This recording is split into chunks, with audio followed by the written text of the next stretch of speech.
मैं वैसे तुम्हारी रक्षा करने के लिए तैयार हूँ, मैं वैसे तुम्हारा साथ निभाने के लिए तैयार हूँ, पर इन इंसानों में अपने भाई बहन रिश्ते नाते खोजना बंद करो। सब साईं है और सब साईं का है।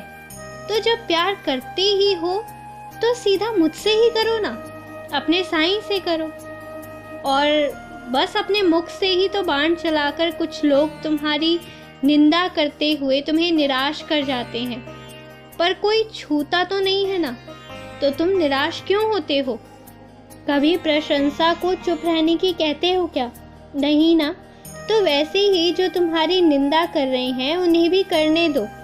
तुमने वो कहावत सुनी नहीं है क्या कि निंदक नियारे राखिए, आंगन कूटी छुआए, बिन पानी साबुन बिना निर्मल करे सो भाई। तुम ध्यान देना, कुछ लोग तुम्हारी बुराई कर करके तुम्हारी कुछ आदतें सुधार देते हैं। तुम देखो तुम पहले कैसे थे और अब कैसे बदल रहे हो। तुम्हारी विचारधारा में कितने बदलाव आ रहे हैं और तुम्हारे अंदर और सच्चाई और वास्तविकता भी भरी जा रही है। तुम और ज़्यादा जिंदगी को समझ पा रहे हो। तो क्या ये किसी आशीर्वाद से कम है क्या? और तुम एक बात ये समझो कि जो तुम्हारी थाली में आ रहा है, अगर वो मेरे चरणों पर नहीं भी चढ़ाया गया है, फिर भी वो मेरा प्रसाद ही है। एक एक बूंद जो जल है ना, उसकी अहमियत को समझो। अपने हाथ से जानबूझकर ना खाना बर्बाद होने दो ना पानी। और एक बात का विशेष ध्यान रखो, जो भी तुम्हारी थाली में परोसा जाए उसे खाओ, लेकिन सबको दिखाकर मत खाओ। जिन्हें खाना नहीं मिलता उनके समक्ष तुम तरह तरह के व्यंजन परोस कर खाओगे तो उनके दिल में जो दुख होगा, जो उनके आंसू होंगे ना, उसे ना चाहते हुए भी तुम्हें जो बद्दुआ मिलेगी उसका असर होता है। इसलिए आज से किसी की भी कोई भी चीज़ अगर कम हो तो उसके सामने तुम ऐसा प्रतीत होना कि तुम्हारी भी वैसी ही स्थिति है। समझ गए?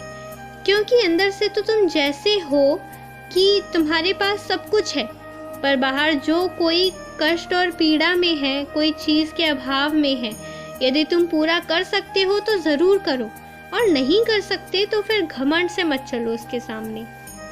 उल्टा विनम्र हो जाओ, उसके साथ उसका सहारा बनो।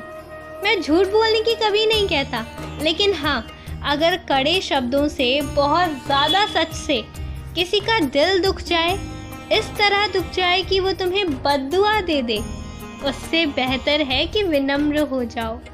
उसके दर्द को बांट लो, शांत रह जाओ, समझे?